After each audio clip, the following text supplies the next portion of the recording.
01/2022/006. Dalam kesempatan ini aku akan menceritakan salah satu tokoh penting dalam proses penyebaran agama Kristen di tanah Jawa. Yuk kita simak. Kiai Sadrak adalah salah satu tokoh yang sangat penting dalam proses penyebaran agama Kristen di tanah Jawa. Nama asli Kiai Sadrak adalah Radin. Ia berasal dari keluarga yang sangat sederhana. Kedua orang tuanya bekerja sebagai petani. Lalu, ia diadopsi dan dibesarkan oleh keluarga muslim kaya dengan tradisi Islam Jawa. Saat berusia 17 tahun, Kiai Sadrak pergi ke kota Jombang, Jawa Timur, dan masuk ke dalam pesantren dalam rangka mencari ilmu sejati. Pada suatu hari, ia pergi ke sebuah desa yang bernama Mojowarno dan bertemu dengan seorang yang bernama Jalesma, seorang misionaris asal Belanda. Dan Kiai Sadrak mulai tertarik dengan ajaran Kristen. Akan tetapi dalam pertemuan tersebut, Kiai Sadrak belum tertarik dengan ajaran Kristen, karena ia akan melanjutkan perjalanan ke sebuah pesantren di Ponorogo, Jawa Timur. Selanjutnya, Kiai Sadrak belajar dan berguru kepada Husu dan diperkenalkan oleh Kiai Ibrahim Tunggul Wulung, seorang pekabar Injil Jawa dari desa Bondo, Jepara. Setelah mendengar banyak sekali cerita tentang Kiai, ia tertarik dan ingin belajar dan menjadi murid emas Kiai Tunggul Wulung.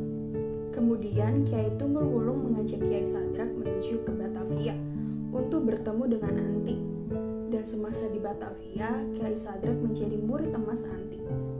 Setahun setelah lulus, ia memutuskan untuk menjadi Kristen dan dibaptis dengan nama Sadrak di gereja Buitenkerk Portugis atau lebih dikenal dengan nama Sion. Setelah ia bekerja sama dengan Stephen Phillips, ia pergi ke daerah Karangjoso. Di Karangjoso menjadi desa pertama tempat Sadrak mendirikan sebuah jemaat Kristen Jawa setempat. Karangjoso menjadi pusat jemaat Sadrak, dan ia menikah dengan Deborah, seorang penginjil perempuan pribumi. Penginjilan Sadrak memiliki sebuah misi dengan melakukan secara pribadi dari rumah ke rumah di sekitar Batavia. Penginjilan ini dilakukan dengan membagi-bagikan brosur dan buku-buku rohani kepada setiap orang yang dijumpainya. Selanjutnya, ia melakukan penginjilan melalui debat ilmu. Cara yang dilakukannya dengan mengunjungi guru-guru terkemuka di daerah-daerah sambil meyakinkan mereka terhadap Kristen.